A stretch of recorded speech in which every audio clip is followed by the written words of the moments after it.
Magandang hapon mga ka-trades. Dito tayo sa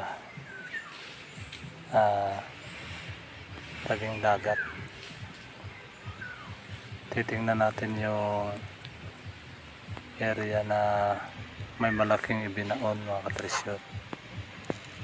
Titingnan natin kung ano yung mga sign. Ito yung sign mga ka-treasure.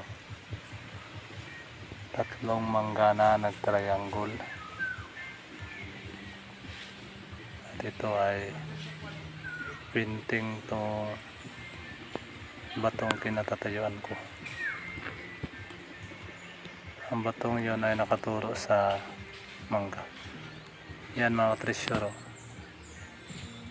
Bali isla yan at mayroong pantalan dyan na dinaungan ng mga Hapon ng World War II. At yun, doon ay mayroong nakunan doon sa tabi, sa unahan doon yung tinuro ko, nasa loob lang ng bato.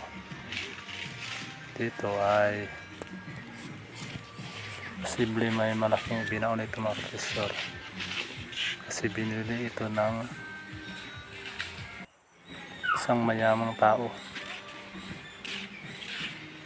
Gagawin daw resorts, pero nagtaka ako kasi hindi naman siya magandang gawing resorts kasi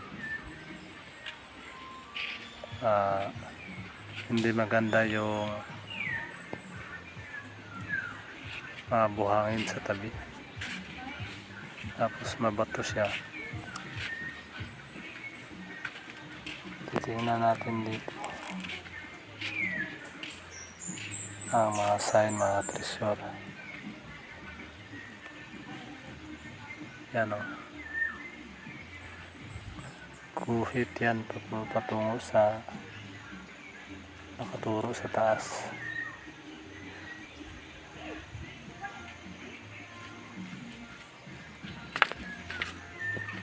Yan, ito naman mga treasure ay butas yan, natagos na butas. Yan o,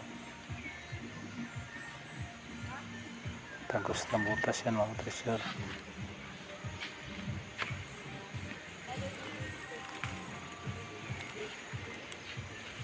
Malamang may binaon dito mga treasure kasi mayroon pala tindaan.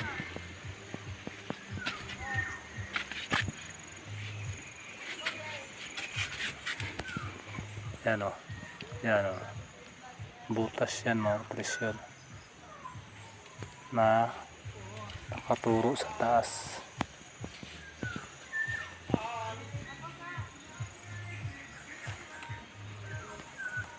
Yung mangga pala sa taas mga treasure ay nag-triangle yung mangga.